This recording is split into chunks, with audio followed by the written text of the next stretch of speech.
আমি যখন ভুল করে ভেবে বসি মা আজ দুপুরে ভালো মন্দ রান্না করবে। জানিস মনা, আজ দুপুরে জি বাংলার রান্নাঘরে একটা বেতালা রেসিপি দেখলাম।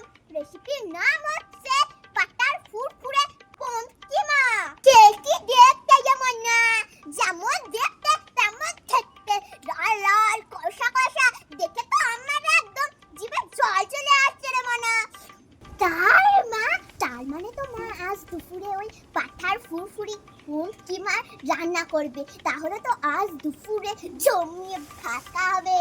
কিছুক্ষণ পর আচ্ছা কি রোদ মজা হলো আকাশে লিজিয়ে। মনা